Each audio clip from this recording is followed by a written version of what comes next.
प्रश्नावली है 7.1, ठीक है। हम समाकलन के चैप्टर पढ़ रहे हैं। समाकलन जो है हमारा 7वें से शुरू हो रहा है, 7वें लेसन से। इसके पहले हम लोग किसके बारे में पढ़े थे? अवकलन के बारे में, यानी 5वें और 6वें लेसन में अवकलन पढ़ा गया था और 7वें लेसन में समाकलन, उसके उल्टा पढ़ रहे हैं हम लोग, विपरीत पढ़ रहे हैं, ठीक है। यानी सीढ़ी पकड़ के अपने छत पर चले गए, अवकलन हुआ, और सीढ़ी पकड़ के जब नीचे उतर रहे हैं तो समाकलन हो रहा है, ठीक है। तो वही प्रक्रिया चल रही है। तो प्रश्नावली 7.1 का क्वेश्चन नंबर 18 और 19 आपके बोर्ड पर है, ठीक है। इनको हम सॉल्व करते हैं। तो जैसे आपको बताए थे इसके पहले भी कि जो समाकलन है, ये सिंबल जो एफ टाइप का बनाए हैं, एफ, अगर यहाँ पर ऐसे कर देते तो एफ हो जाता, उसको शहीद कर देते तो एफ हो जाता, लेकिन जब शहीद नहीं कर रहे हैं तो समाकलन है, ठीक है। तो ये जो समाकलन का सिंबल इनके आगे लगा हुआ है, तो कह रहा है कि सेक एक्स ब्रैकेट में sec x plus tan x dx। अभी नहीं कहेगा कि समाकलन करो, क्योंकि ये सिंबल तो लग गया है ना, तो सिंबल का मतलब ही है समाकलन करो, ठीक है। तो जब ब्रैकेट टूटेगा बाबू तो समाकलन, देखो ब्रैकेट जब टूटेगा तो यह इनसे गुणा करेगा तो हो जाएगा सेक स्क्वायर x, ठीक है। और पुनः यह इनसे भी गुणा करेगा तो बीच में प्लस है, और यह इनसे गुणा करेगा तो हो जाएगा सेक x इंटू tan x, ठीक है। ऐसे दोनों से गुणा कर लिया। अब आप क्या करेंगे, जब दोनों से गुणा कर दिए तो दो पार्ट में हो गए, एक पार्ट और दो पार्ट। तो इनको लिखेंगे सेक स्क्वायर x dx और प्लस समाकलन का सिंबल देकर पुनः इस पार्ट को लिखेंगे सेक x into tan x dx, ठीक है। अब देखो यहीं पर रुक जाओ, यहाँ पर आपको फार्मूला बताया गया था, सूत्र बताए थे कि सेक स्क्वायर x का समाकलन कितना होता है? tan x होता है, tan x प्लस c होते हैं, और सेक x इंटू tan x अगर हो तो इनका समाकलन कितना होता है? केवल सेक x प्लस c होता है। ये फार्मूला था। तो अब बताओ इनका कितना हो जाएगा? इनका जैसे यहाँ पर है तो इनका आपको समाकलन मिल जाएगा tan x, तो आप लिख देंगे tan x प्लस इनका समाकलन हो जाएगा sec x, ठीक है, और प्लस c, आप c जोड़ लेंगे, ये आपका मान मिल गया, ठीक है। यानी जब आपके फार्मूला आपके पास रहेंगे तभी आप इस मान ज्ञात कर सकते हो, ठीक है। अब देखो 19 नंबर वाले पर, अब देखो अब थोड़ा सा यहाँ पर सेक स्क्वायर x है और अपन कोसेक स्क्वायर। आप त्रिकोणमिति के जब सवाल को सॉल्व करते हो तो इस बात का ध्यान होना चाहिए कि साइन और कास के पदों में आपको सवाल मिले, ठीक है। अगर साइन और कास के अतिरिक्त किसी में है, 6 फलन है हमारे पास, साइन कास टैन सेक कोसेक और कॉट टैन साइन कास, ठीक है। तो इनमें से किसी में भी, किसी के पदों में भी पूछे, लेकिन उनको कन्वर्ट करेंगे साइन और कास के पदों में, तो आपको आसानी से उसका सलूशन मिल जाएगा, ठीक है। तो यहाँ पर देखो सेक है या नीचे कोसेक है, तो अगर इसको हम लोग साइन या कास बना लें तो आसानी से इसका मान प्राप्त कर सकते हैं। तो चलो साइन बनाते हैं। इसका देखो सेक को क्या कर सकते हैं? सेक का उल्टा अपोजिट लिखो, 1/cos स्क्वायर लिख सकते हैं, ठीक है। इनको जब अपान के रूप में है तो नीचे से ऊपर ट्रांसफर करेंगे तो साइन स्क्वायर x अपान 1 लिख सकते हैं, ठीक है। इनका उल्टा हमने 1/cos लिखा और इनका उल्टा किए तो कोसेक हो गए, ठीक है। और यहाँ लिख दिए, सॉरी कोसेक करें, कोसेक का साइन स्क्वायर हो गया। तो देखो साइन बट्टे कास क्या हो गया? साइन स्क्वायर बट्टे कॉस स्क्वायर क्या हो गया? tan स्क्वायर क्या हो गया?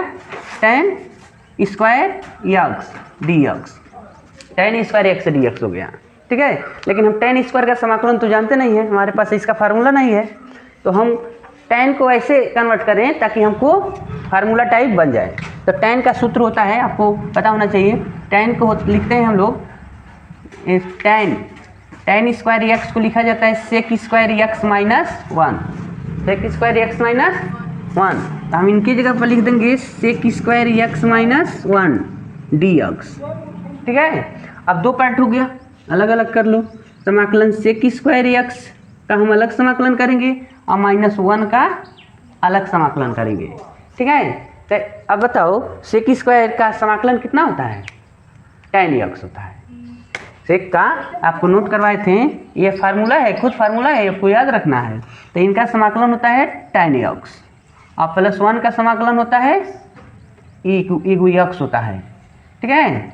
माइनस है तो माइनस हमको यहाँ लगाना था। 1 का समाकलन x और सेक स्क्वायर का tan x प्लस c जोड़ लेना है। ये आपका क्या मिल गया, सॉल्यूशन हो गए। इस तरीक़े से आपको प्रश्न सॉल्व करने होंगे, ठीक है। तो क्वेश्चन नंबर 18 और 19 हुआ। क्वेश्चन नंबर 20 को देखते हैं, ठीक है। समय प्रश्न में 20वें प्रश्न का रहा है समाकलन 2 - 3 sin x अपन cos स्क्वायर x dx, ठीक है। तो इनका हमको क्या करना है, समाकलन करना है। तो एक पद हो जाए या हर न रहे, ऐसा आपको पद ज्ञात करना है।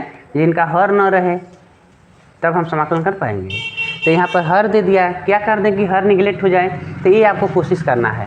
अगर हम इसको ऐसे कर दें 2/cos स्क्वायर x, ठीक है, अलग कर दिए। अब पुनः माइनस समाकलन 3 sin x बट्टे cos स्क्वायर x, मतलब हर है तो सबके नीचे लिख सकते हो और अलग अलग भी कर सकते हैं, ठीक है।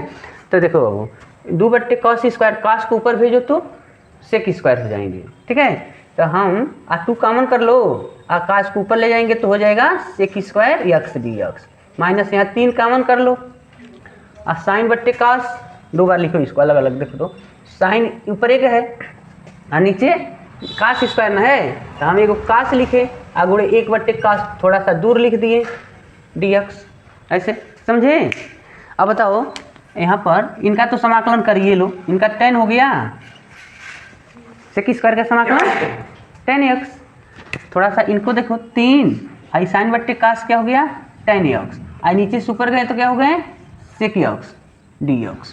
हाँ, अभी क्वेश्चन नंबर 18 में हम लोग लिखे थे ना सेक x इंटू tan x का समाकलन क्या लिखे थे, tan x लिखे थे। यहाँ फार्मूला लिखा गया है सेक x into tan x dx बराबर सेक x। तो हम इनके जगह पर क्या लिख देंगे, सेक लिख देंगे। तो इनका तो हुआ है 2 tan x और -3 ये हो गए सेक x प्लस c। इस तरीक़ा से इनका समाकलन हो गया, कोई दिक्कत नहीं होनी चाहिए, ठीक है। चलिए क्वेश्चन नंबर 21, 22, 23 दो तीन प्रश्न हैं जो बहुविकल्पी हैं, बट हम बता रहे हैं आपको उसको भी कैसे सॉल्व किया जाएगा, ठीक है। नंबर है 21, बहुविकल्पी प्रश्न दिए गए हैं, तो ठीक है इसमें 4 विकल्प दिए गए हैं। तो अभी इनको आपको कह रहा है कि समाकलन कर लीजिए, समाकलन करके बताइए कि कौन सा विकल्प आपका सही होगा, ठीक है। समाकलन ही है, ठीक है। इसमें भी समाकलन है, प्रति अवकलज लिखा है, प्रति का मतलब है अवकलन का उल्टा, ठीक है।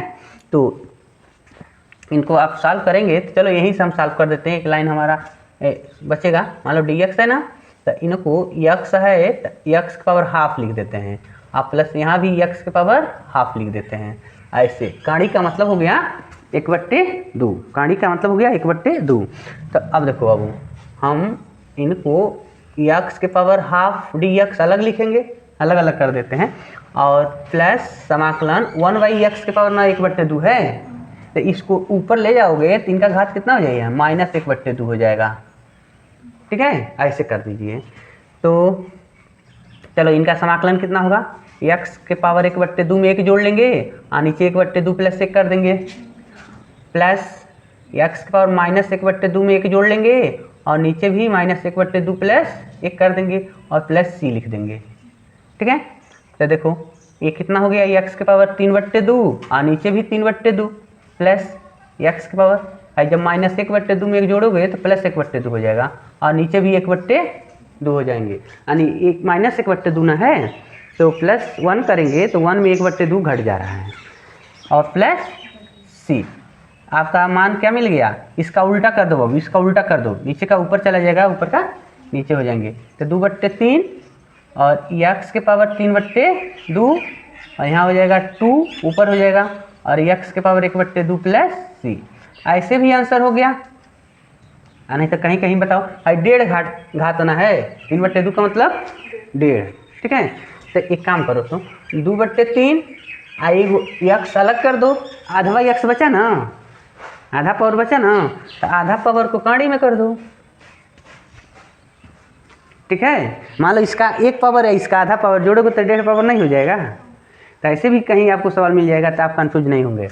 और प्लस 2 इनको लिख देंगे अंडर रूट एक्स प्लस सी। अब अपने विकल्प में देखो कि कौन सा विकल्प सही दिया है। इस टाइप का दिया होगा तो इन पर ट्रिक लगा देंगे, अगर इस टाइप के दिए होंगे तो उस पर ट्रिक लगा देंगे। ठीक है, देख लेते हैं हम। जैसे विकल्प में आपका दिया है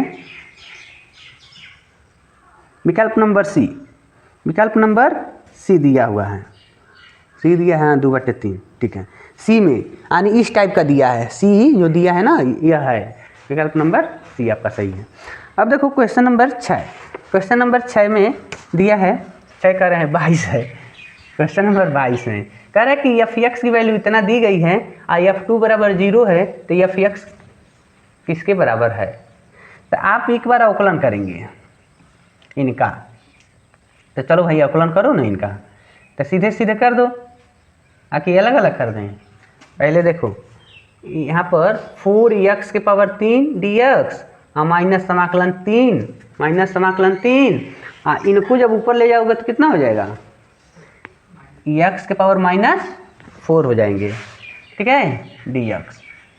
ठीक है, अब समाकलन करो तो 4x पावर 3 में एक जोड़ेंगे तो 4 और नीचे भी हो गया 4।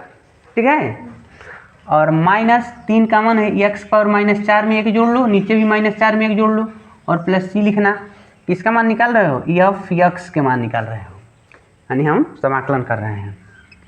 इनसे कट गया x के पावर 4 माइनस है कितना होगा जी 3, x पावर -3 हो रहा है, -4 में एक जमा किए तो -3 होगा और नीचे भी क्या होगा -3 प्लस सी। देखो 3 से 3 कट गया, आई माइनस माइनस प्लस हो जाएंगे, यानी x के पावर 4 प्लस x पावर -3 या बट्टे में कर दो बाबू के 1/x के पावर 3 कर दीजिए और प्लस c कर दीजिए। एफ एक्स की वैल्यू मिल गई, लेकिन आंसर ये नहीं है। विकल्प ढूंढोगे ना तो यह मिलेगा, मानो यह पार्ट मिलेगा, लेकिन c के जगह पर कोई ना कोई नंबर मिलेगा।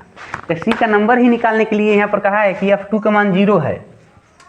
ठीक है, तो चलो 2 रख के चेक करते हैं भाई। F2 रखना है, मतलब इसमें जहाँ जहाँ x है वहाँ 2 रखो, तो यहाँ भी 2 रखेंगे ना, तो 2 के पावर 4 प्लस 1/2 के पावर 3 प्लस c। ठीक है, तो इनके जगह पर 0 और 2 के पावर 4 का मतलब 2 दूआई 4 दूआई 8 दूआई 16, 2 के पावर 4 का मतलब हो गया 16 और प्लस 1/ये कितना हो गए 8, 2 के पावर 3 का मतलब 2 दूनी 4 दूनी 8। ठीक है, प्लस सी आ जाइए। तो यहाँ पर 0 बराबर है कितना हुआ है, तनी हर बराबर नहीं है तो क्या करोगे, रियल पूरा करेंगे तो कितना हो जाएगा 16/128। ठीक है, 16/128 और प्लस 1/8 तो 129/8 और प्लस सी भी तो है ना हो, यही लिखो प्लस सी। तो देखो तो 0 बराबर 129/8 प्लस सी है, तो सी का मान निकालो, तो इसको इधर भेज देंगे, यानी सी का मान मिल जाएगा -129/8। सी का मान मिल गया। अब इसी मनवा को उठाकर इसे समीकरण इसलिए बनाए हैं कि एफ एक्स का मान पूछ रहा था ना, यानी सी को हटाना था। सी को हटाने के लिए इस टाइप का सवाल देगा। तब सी का मान हमको क्या मिल गया -129/8। तो आपको एफ एक्स की वैल्यू मिल गई x के पावर 4 प्लस 1/x के 3 और -129/8। ये आपका विकल्प सही हो जाएगा। विकल्प नंबर आप मिला लेंगे, विकल्प नंबर है ए, पहले विकल्प है। सब में 129 दिया है, लेकिन कहीं माइनस दिया है कहीं प्लस दिया है, माइनस वाला चाहिए और x के पावर 4। ठीक है, तो ये इस टाइप का ये सवाल आपका सही हो जाएगा। चलिए ये समाप्त होता है। अब इसके बाद हम लोग पढ़ेंगे समाकलन की विधियाँ, कितने तरीके से समाकलन किया जा सकता है। आज के लिए इतना ही, धन्यवाद।